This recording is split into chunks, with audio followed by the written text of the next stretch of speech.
ওই 40 লক্ষ টাকা পরিশোধ করেই মানে ডিভোর্সটা হয়ে গেছে আর কি। তো এটা বিয়ে টেকানোর কোনো ওয়ে না এটা। হ্যাঁ, বরং আল্লাহ রসুল কি বলছে দেখেন, আল্লাহ রসুল সাল্লাহ সাল্লাম বলতেছেন যে সৌভাগ্যবান মেয়ে হচ্ছে সেই মেয়ে যার পানি প্রার্থী কম, তার বিয়ের ক্যান্ডিডেট কম, বিয়ের দেনমোহর হয় স্বল্প, বিয়ের দেনমোহর হয় স্বল্প, এবং আত্মীয় স্বজনের সংখ্যাও কম। আরেকটা হাদিস আল্লাহ রসুল বলছেন স্বল্প খরচের বিয়ে। এটা সাহাবায়ে এটাকে বলছেন যে স্বল্প খরচ বলতে দেনমোহর উদ্দেশ্য। স্বল্প খরচের বিবাহ সর্বোত্তম বিবাহ, সর্বোত্তম বিবাহ।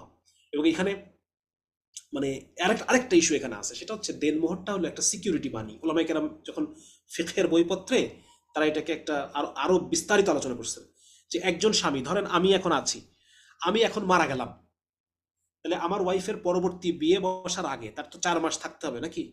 4 মাস একটা ইদ্যত কাল আছে না? এই 4 মাস পার করার পরে আমার ওয়াইফ আরেকটা বিয়ে করতে পারবে। তাইলে এই 4 মাস তার যে ভরণ পোষণের খরচ, এটা তো থাকতে হবে, ঠিক কিনা?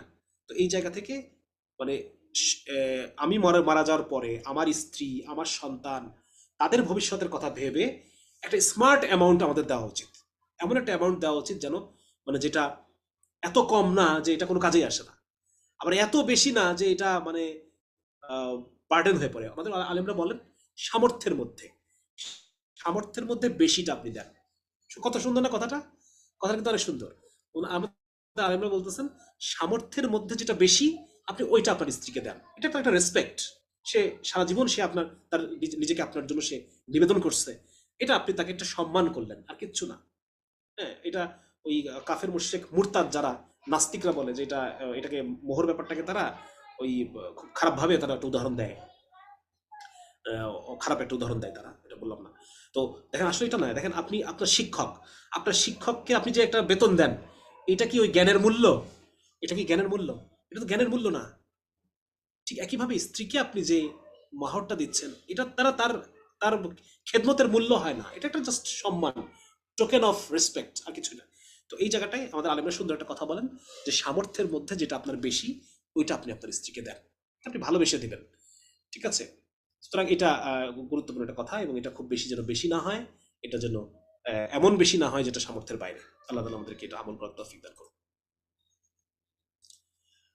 আচ্ছা, ও এখানে একটা জিনিস বাদ পড়ে গেছে, ঠিক পরে ও আচ্ছা আচ্ছা, কাবিন নামা বুঝছেন?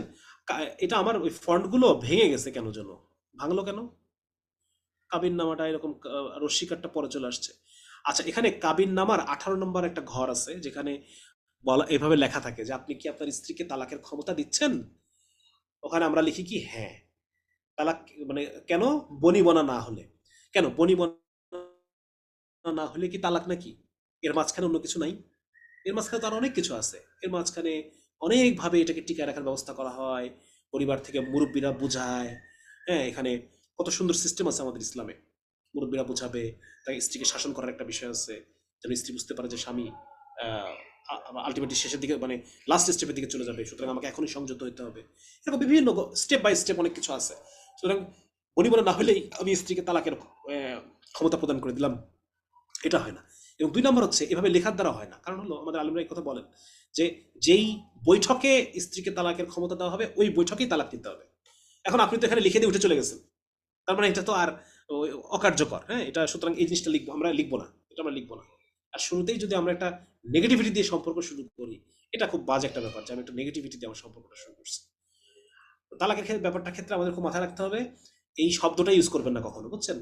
এই যে তালাক শব্দটা তো আমি তো এভাবে বলি যে ত ল ক এই 3টা শব্দ মানে একসাথে কখনো উচ্চারণই করবেন না।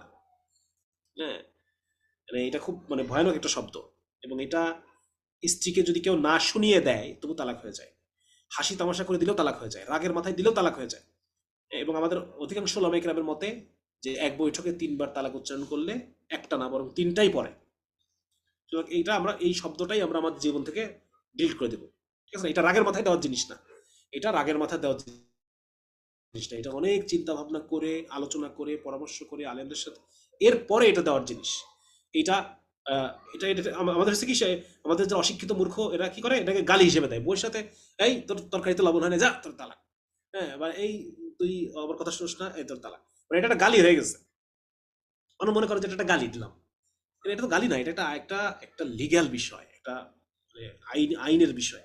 সুতরাং এই জিনিসটা আমাদের খুব মাথায় রাখতে হবে। এটা আমরা খুব এটা আমরা এটা মানে মাথায় রাখবো।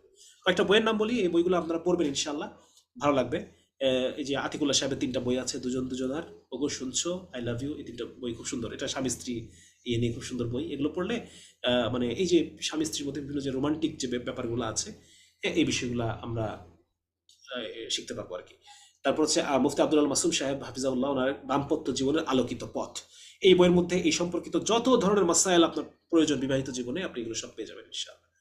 এছাড়াও নবীজির সংসারটা কেমন ছিল, মাকতাবুল আসলাফের নবীজির সংসার একটা বই আছে, বিবাহ পাঠ একটা বই, এটাও পড়তে পারেন। শেখ জুলফিকার আহমদ নকশবন্দি, ওনার লেখা একটা বই, সংসার সুখের হয় দুজনের গুণে, এই বইটা আমি পড়ছি, খুব সুন্দর একটা বই। আর বিয়ের এপিট ওপিট জাকারিয়া মাসুদ, এই বইটা আমি সবাইকে সাজেস্ট করবো, মাস্ট রিড, এটা খুব চমৎকার একটা বই। এখানে এমন কিছু কথা আসছে যে কথাগুলো আসলে কোনোখানে আপনি পাবেন না। হুম। এবং আমি আজকেও এখান থেকে বই থেকে কিছু অংশ আমি আলোচনা করবো আপনাদের সাথে, খুব গুরুত্বপূর্ণ কিছু বিষয় আলোচনা করব। তো এই বইটা আমি আপনাদেরকে সাজেস্ট করতেছি, খুব চমৎকার একটা বই। আর দেখেন সবকিছুর জন্য প্রিপারেশন নিই আমরা কেন, এতগুলো বইয়ের যে নাম শুনলেন, মানে আপনারা কি মনে করতেছেন যে আহ, চাকরির পরীক্ষায় টেকার জন্য কতগুলো বই পড়েন আপনারা? অনেক বই পড়েন আপনারা। তাহলে চাকরি যে পরিমাণ ইম্পর্টেন্ট আপনার লাইফে, বিয়ে কি ওই পরিমাণ ইম্পর্টেন্ট না?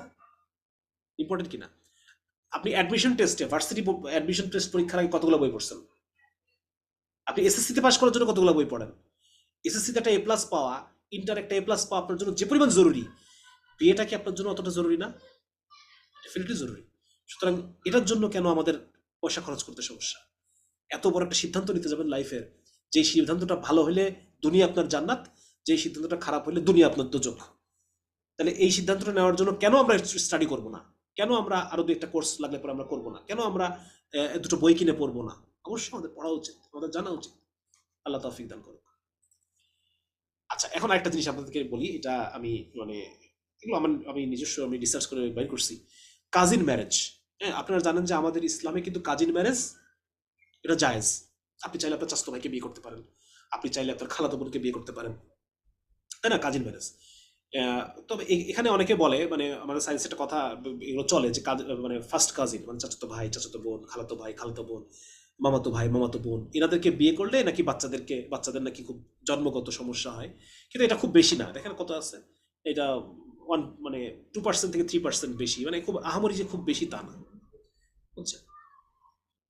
একই, মানে পার্থক্য নেই আসলে খুব একটা, মানে খুব সামান্য একটু একটু বেশি রিস্ক আছে, ওটা খুব বেশি ইয়ে না। তবে তবে কিছু কিছু অসুখ আছে যে অসুখগুলা পরিবারগতভাবে আসে, যেমন উচ্চ রক্তচাপ মানে ব্লাড প্রেশার, তারপর হচ্ছে যে মানসিক রোগ, হার্টের বিভিন্ন অসুখ, ডায়াবেটিস, অটিজম মানে বাচ্চাদের একটা সমস্যা, বা ক্যান্সারের কয়েক কয়েক ধরনের ক্যান্সার আছে একটু পারিবারিকভাবে আসে, মানে যেমন জরায়ু ক্যান্সার। দেখা যাচ্ছে কোনো মেয়ের যদি মার জরায়ু ক্যান্সার হয়েছিল, দাদির জরায়ু ক্যান্সার হয়েছিল, খালারও হয়েছিল, তো ধরে নেওয়া যায় যে তার রিস্কটা বেশি, মানে এই মেয়েরও হওয়ার সম্ভাবনা আছে। এরকম কিছু অসুখ আছে, বুঝছেন? তো সেই ক্ষেত্রে ব্যাপারটা কি যে এই সমস্ত এর সাথে পারিবারিক ইতিহাসের একটা সম্পর্ক থাকে। যেমন ধরেন আমার দাদার একটা অসুখ ছিল, আমার দাদার একটা কোনো একটা সমস্যা, মানে কোনো একটা বড় ধরনের কোনো একটা অসুখ আমার দাদার ছিল, এবং আমার এক চাচারও আছে, আমার এক চাচারও আছে।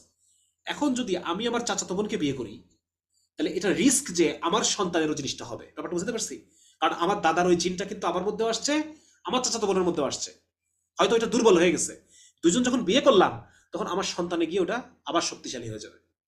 তো এইরকম কিছু বিষয় অনেক সময় আছে, যার কারণে ওমর রাদিয়াল্লাহু তাআলা একটা কথা বলছেন যে নিজের আত্মীয় স্বজনদের বিয়ে করো না, কারণ এক্ষেত্রে দুর্বল সন্তানের জন্ম হয়।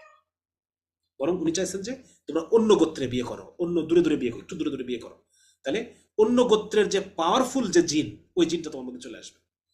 ঠিক আছে না? মানে এটা একটা, যদিও কোনো নাই, মানে সামান্য কিছু রিস্ক আছে, এটা পরিহার করাই উত্তম। যেহেতু ওমর রাদিয়াল্লাহু তাআলার একটা কথা আমরা পেলাম, চেষ্টা করব যে এই কাজিন ম্যারেজটা করলেও সমস্যা নাই, খুব সামান্য রিস্ক, হ্যাঁ, বাট তারপরও মানে ইটস ওকে, মানে কোনো এটা কোনো সিদ্ধান্ত দিলাম না আর কি কোনো সিদ্ধান্ত দিলাম না, এটা যার যার উপর তার তার। আচ্ছা, আমাদের এই প্রথম অংশটা শেষ, এখন আমরা একটা ব্রেক নিব, ঠিক আছে না? আমরা 5-10 মিনিট একটা ব্রেক নিব।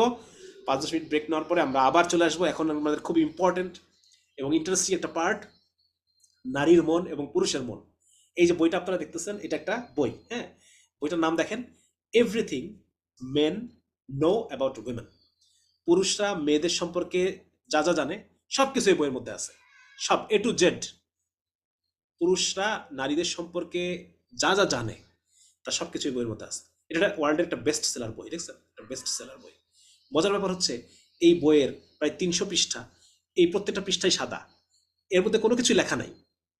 তার মানে তারা বলতে চাচ্ছে যে আমরা আসলে মেয়েদের সম্পর্কে কিছুই জানি না। মেয়েদের সম্পর্কে, মেয়েরা কিভাবে চিন্তা করে, মেয়েরা কিভাবে প্রকাশ করে, যেটা বলতে চাই সেটা বুঝায় না, যেটা বুঝাইতে চাই সেটা বলে না, অর্ধেক বলে অর্ধেক বলে না, অর্ধেক লুকায় রাখে। হ্যাঁ, আবার পরে দেখা যাচ্ছে যে সেটা নিয়ে আবার চিল্লাপাল্লা করে। তো সবকিছু মিলায় তারা বলতে চাচ্ছে যে মেয়েদের সম্পর্কে আমরা কিছুই জানি না। এই কথাটা আসলে পরিপূর্ণ সত্য না। মেয়েদের সম্পর্কে এখন আমরা অনেক কিছুই জানি, এবং মেয়েরাও পুরুষদের সম্পর্কে তারা অনেক কিছু জানতে পারে। বিজ্ঞান মোটামুটি গত 20 বছরে এই ফিল্ডে বিজ্ঞানের মানে আবিষ্কার অনেক, আলহামদুলিল্লাহ। আমরা সেই বিষয়গুলো আলোচনা করব, যাতে করে আমরা আগে থেকেই একটা পজিশন নিয়ে বসে থাকতে পারি। ঠিক আছে, আপনি একটা পজিশন নিয়ে বসে থাকবেন যে আপনার স্ত্রীর, আজকে আপনি যে কাজটা করলেন এই কাজের কারণে আপনার স্ত্রী এই রিয়াকশন দিতে পারেন।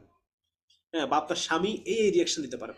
তো সেটা যদি আপনার আগে থেকে একটা জানা থাকে, তাহলে আপনি সেই রকম ভাবে প্রস্তুতি গ্রহণ করে পজিশন নিতে পারবেন যে আপনার তাহলে কি আচরণ করা উচিত। তাহলে এই বিষয়গুলো আমরা আলোচনা করব আমাদের এই ব্রেকের পর ইনশাল্লাহ। আশা করি এই সেশনটা আমাদের খুব ইন্টারেস্টিং হবে। ততক্ষণ পর্যন্ত আমরা একটু গ্যাপ নেই। হ্যাঁ, আসসালামু আলাইকুম রহমতুল্লাহ।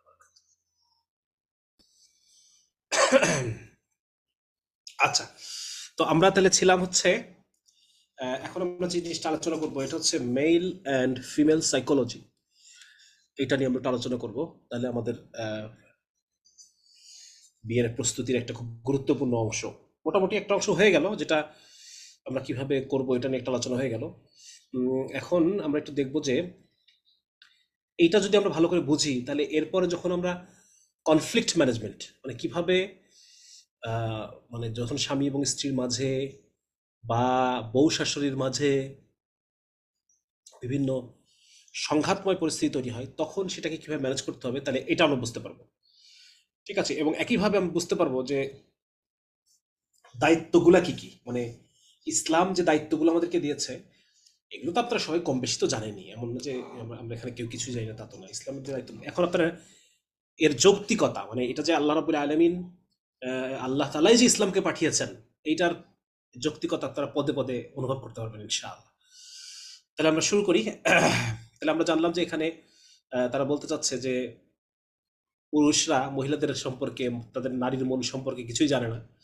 এটা বেস্ট সেলার বই, প্রায় 10 লক্ষ কপি নাকি 10 মিলিয়ন কপি বিক্রি হয়ে গেছে এই বইটা, যার সমস্ত পেজ ফাঁকা। তাহলে আচ্ছা, এখানে দুটো ছবি আমি দিছি, দেখেন, এটা দুটো মিম। হ্যাঁ, এখানে মিমে একটা জায়গায় বলতেছে যে ইফ এ ওমেন সেজ, যদি কোনো নারী বলে, ডু হোয়াট ইউ ওয়ান্ট, তোমার যা ইচ্ছা তুমি তাই করো। আপনার স্ত্রী যদি আপনাকে বলে যে তোমার যা ইচ্ছা তুমি তাই করো, do not do what you want, তাহলে কি, তোমার যা ইচ্ছা তুমি সেটা করো না, খবরদার। তোমার ওয়াইফ যদি বলে যে তোমার, ঠিক আছে আমার কথা শোনার দরকার নেই, তুমি যেটা ইচ্ছা সেটা করো, তার মানে এটা খুব বড় একটা 10 নম্বর মহাবিপদ সংকেত। বলতেছে তুমি এই কাজ, তুমি তোমার যেটা মনে চাই সেটা করো না, স্ট্যান্ড স্টিল, জায়গায় দাঁড়ায় থাকবা, ডোন্ট ব্লিঙ্ক, চোখের পাপড়ি ফেলবা না, ডোন্ট অ্যান্সার, তার কোনো কথার কোনো অ্যান্সার দিবা না, ডোন্ট ইভেন ব্রিথ, নিঃশ্বাসও নিবা না, জাস্ট প্লে ডেট, মরার ভান করে পড়ে থাকো। তার মানে হচ্ছে বলতে চাচ্ছে যে মানে মানে মেয়েরা যেটা বলে, বলছে তুমি যা ইচ্ছা তাই করো, কিন্তু তার মানে যা ইচ্ছা তাই করা যাবে তা না। এটার মানে হচ্ছে সে প্রচন্ড রেগে গেছে, এবং এই রাগ থামানোর জন্য তখন তো কি করবো আমি, তখন আমি কিছুই করবো না, চুপচাপ থাকো তুমি। এখন এখন তুমি যেটাই করতে যাবা সেটাই তার রাগকে আরো বাড়ায় দিবে। তার মানে সে যেটা বলতেছে, মুখের কথা আর মনের কথা আলাদা। তার মানে ওরা মানে মিমদি বোঝাতে চাচ্ছে যে আসলে মানে উইমেন আর ভেরি আনপ্রেডিক্টেবল। আপনি যেটা মনে করতেছেন উনি সেটা বলেন নাই, বা উনি যেটা বলছেন সেটা উনি মনের মধ্যে লুকায় রাখছেন। আপনি যদি এখন যাই করতে যান না কেন, তার মানে অবস্থা আরো খারাপের দিকে যাবে। সুতরাং আপনি কোনো কিছু করতে যান না, এটা হচ্ছে বলতেছে। আচ্ছা, আরেকটা জিনিস আমরা দেখি, behind every angry women stands a man who has absolutely no idea what he did wrong. বলতেছে যে